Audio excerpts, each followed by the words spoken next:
Welcome to Nothing Without Us, stories and discussions about meaningful inclusion.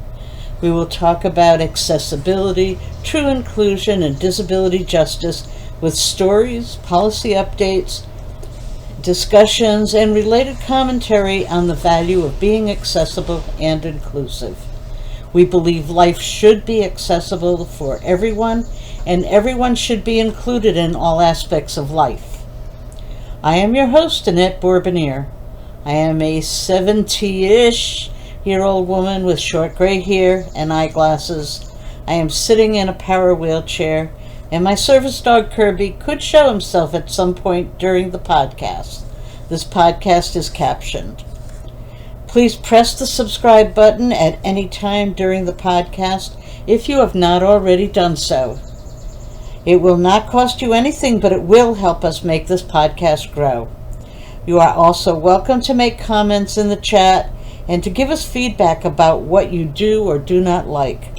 We especially appreciate a thumbs up. Happy 34th anniversary to Americans with Disabilities Act. July 26, 2024 marks that 34th anniversary of the Federal Americans with Disabilities Act, an important piece of civil rights legislation that was signed into law on July 26, 1990 by President George H.W. Bush. The actual law was the culmination of years of significant effort on the part of disability advocates all over the country. Some of the history that led to this law is documented in the Netflix film Crip Camp, which follows one group of disability advocates from their teen years in camp until the signing of the ADA. The efforts to provide and protect rights for persons with disabilities really started in the 1950s.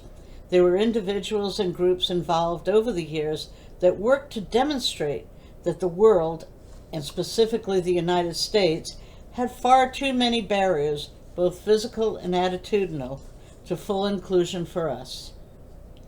I can list some names, but before I do, I need to say this list is not exhaustive, not by a long shot. There was Ed Roberts, the founder of the independent living movement. Judy Heumann led the occupation of the federal HEW building in San Francisco that led to getting the regulations for Section 504 of the Rehabilitation Act written and enforced. Both of these people led large groups of people with disabilities who were willing to fight for their rights as disabled citizens. Richard Pimentel, a Vietnam veteran, fought for the rights of disabled veterans to have jobs. Lex Frieden was the first executive director of the National Council on Disabilities. Justin Dart, another member of the National Council on Disabilities, traveled to all 50 states to garner support for disability rights. Evan Kemp, a disability advocate, was able to convince then Vice President Bush to make a campaign promise to seek passage of the bill that had been pending in Congress, integrating persons with disabilities into all aspects, all areas of American life. The 60 or more people who participated in the Capitol crawl 4 months before the ADA was signed into law. They left their mobility devices and crawled up the steps to the Capitol to show the barriers that we encounter in daily life.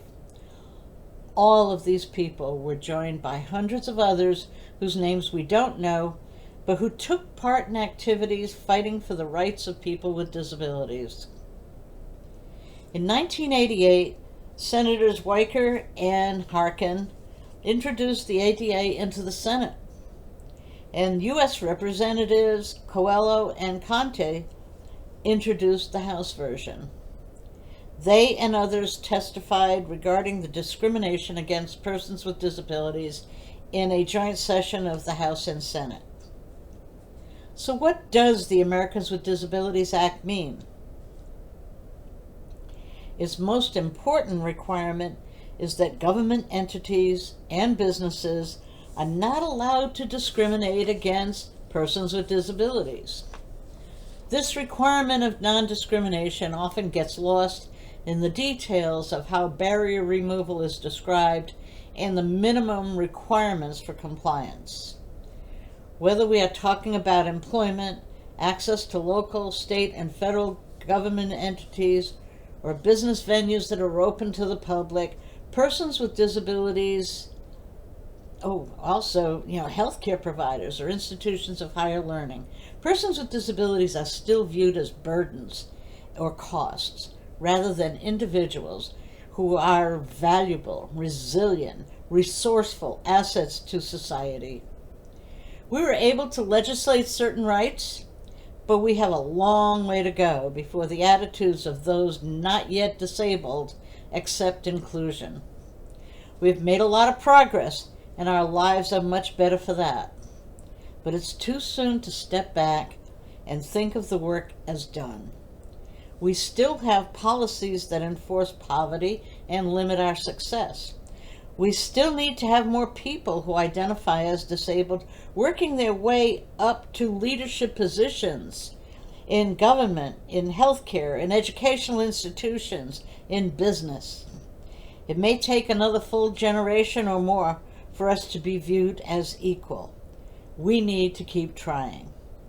So happy anniversary to the ADA. Let's keep this movement going. Thank you for listening. I'm Annette Bourbonniere from Nothing Without Us, Stories and Discussions of Meaningful Inclusion. If you haven't already, please press the subscribe button and give us a thumbs up and tell your friends about us. They can find us here on patreon.com or on YouTube. This podcast is new, but I would like to have 1,000 subscribers by the end of the summer. It will help us attract more guests and grow our following. Upcoming guests in August include both of Rhode Island's congressmen on our Crip the Vote sub-series. So until the next Nothing Without Us, I'm Annette Bourbonniere.